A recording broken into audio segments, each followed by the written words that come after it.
Le soleil n'est pas encore levé et comme tous les matins, Simon est déjà debout.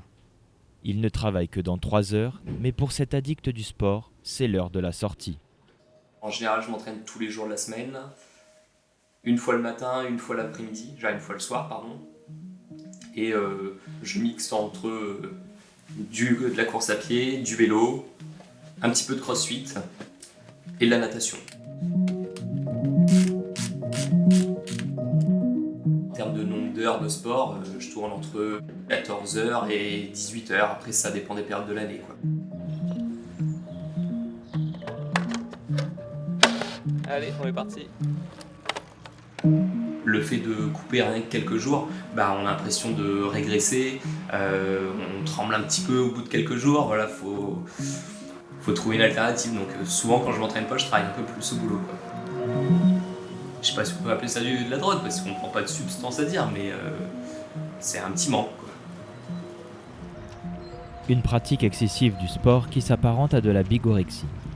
Une forme d'addiction due à l'hormone du plaisir, la dopamine. Près de 3 millions de Français en sont victimes, dont Servane Eudiard. Après 3 graves accidents, elle en prend conscience et écrit un livre pour sensibiliser. J'ai squeezé des événements importants familiaux parce que j'ai privilégié le sport, notamment le mariage de ma sœur où j'ai fait vraiment une brève apparition parce que ça se passait un week-end. Je ne rame que le samedi matin et le dimanche matin. Donc ça voulait dire que si j'allais au mariage, je ratais 2 séances d'aviron, ce qui pour moi était inenvisageable vu que j'adore l'aviron. C'est ça l'addiction, on n'envisage pas autre chose.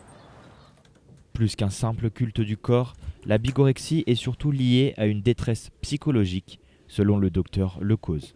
La bigorexie est issue d'un mal-être qu'on vient compenser par une sécrétion hormonale d'endorphines, qui sont des hormones positives. Donc le meilleur moyen, c'est déjà d'identifier ce mal-être, ce qu'on a envie de compenser.